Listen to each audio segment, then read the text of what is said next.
الحمد لله وحده الصلاة والسلام على من لا نبي بعده أما بعد فأعوذ بالله من الشيطان الرجيم بسم الله الرحمن الرحيم لقد كان لكم في رسول الله أسوة حسنة الآية وقال شاعر जैसी करनी वैसी भरनी ना माने तो करके देख जन्नत भी है जहन्नम भी है ना माने तो मर के देख আজকে সবার সম্মানিত সভাপতি মহাশয় শিক্ষক বর্গগণ এবং বিচারক মণ্ডলী এবং সামনে বসে থাকা দূর দূরান্ত থেকে আগত ছোট বড় ছাত্রবৃন্দ আমি আপনাদের সামনে আজ বাৎসরিক আঞ্জুমানে যে বিষয়টি নিয়ে উপস্থিত হয়েছি তার নাম হচ্ছে গুড ক্যারেক্টার অর্থাৎ উত্তম চরিত্র।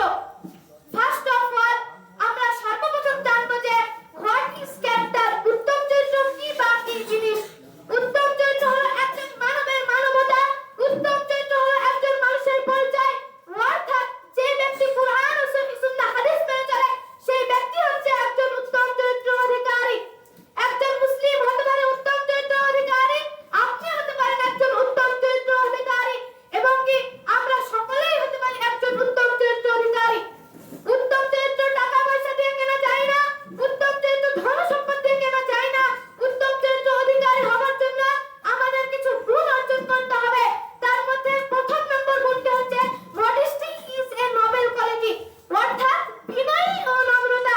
এই গুণটি হচ্ছে বড় মহৎ গুণ, এই গুণটি হচ্ছে বড় মহৎ গুণ। এই গুণটি যদি আপনি অর্জন করতে পারেন আপনি সম্মানিত ও প্রশংসিত হতে পারবেন এবং এই গুণটি যদি আপনি না অর্জন করেন তাহলে আপনি ঘৃণিত অপমানিত অপদস্থ হতে পারেন। এবারে আমরা জানবো যে উত্তম চরিত্র অধিকারী হওয়ার জন্য আমাদের দ্বিতীয় নম্বর গুণটি কি। দ্বিতীয় নম্বর গুণটি হচ্ছে কন্ট্রোল ইওর অ্যাংরি, অর্থাৎ রাগকে নিয়ন্ত্রণ করা। আল্লাহ তাআলা এই ব্যাপারে বলেন মুমিন তো ওই ব্যক্তি যে রাগের সময় রাগকে নিয়ন্ত্রণ করে বা কন্ট্রোল রাখে, অর্থাৎ আমাদেরকে রাগকে যথাযথভাবে নিয়ন্ত্রণ বা কন্ট্রোলে রাখা উচিত। এবারে আমরা জানবো যে উত্তম চরিত্র অধিকারী হওয়ার জন্য তিন নম্বর গুণটি কি, তিন নম্বর বিষয়টি কি। উত্তম চরিত্র অধিকারী হওয়ার জন্য তিন নম্বর গুণটি হচ্ছে মিথ্যাকে বর্জন করা। কিন্তু হায় আফসোস, আমরা একটি মিথ্যাকে ঢাকার জন্য শত শত মিথ্যা বলে দিই, তাও আমাদের হৃদয় একটু কাঁপে না, আমাদের নাফস একটু বলে না যায় মিথ্যা কথা বলিস না। অতএব আমাদেরকে মিথ্যা কথাকে বর্জন করতে হবে এবং সত্যের দিকে আসতে হবে। এবারে আমরা জানবো যে আল্লাহ তাআলা তার বাণী কুরআনে সূরা আহজাবের 21 নম্বর আয়াতের মধ্যে কি বলেন। আল্লাহ তাআলা কুরআনে সূরা আহজাবের 21 নম্বর আয়াতের মধ্যে বলেন লাকাদ কানা লাকুম ফি রাসূলিল্লাহি উসওয়াতুন হাসানাহ, অর্থাৎ তোমাদের জন্য তোমাদের রাসূল সাল্লাল্লাহু আলাইহি ওয়াসাল্লামের মধ্যে রয়েছে সবথেকে উত্তম আদর্শ, আর তিনি ছিলেন মানব সমাজের সবথেকে উত্তম আদর্শবান। তিনি অর্থাৎ আল্লাহ তাআলা কুরআনে সূরা কলমের 4 নম্বর আয়াতের মধ্যে আরো বলেন ওয়া ইন্না লাকা লাআলা খুলুকিন আযীম, অর্থাৎ নিশ্চয়ই আপনি মহান চরিত্র অধিকারী। এখানে মহান চরিত্র অধিকারী রাসূল সাল্লাল্লাহু আলাইহি ওয়াসাল্লামকে বলা হয়েছে, অর্থাৎ আমাদেরকে রাসূল সাল্লাল্লাহু আলাইহি ওয়াসাল্লামকে মেনে চলতে হবে, রাসূল সাল্লাল্লাহু আলাইহি ওয়াসাল্লামের সুন্নাতকে মেনে চলতে হবে। কিন্তু হায় আফসোস, আমরা রাসূল সাল্লাল্লাহু আলাইহি ওয়াসাল্লামকে তো মানি না, আমরা বিভিন্ন নায়িকা, বিভিন্ন গায়িকা, বিভিন্ন স্টাইল সিদ্ধান্ত ফলো করছি। কিন্তু এইরূপ করা দরকার ছিল আমাদেরকে মুহাম্মদ সাল্লাল্লাহু আলাইহি ওয়াসাল্লামের প্রতি।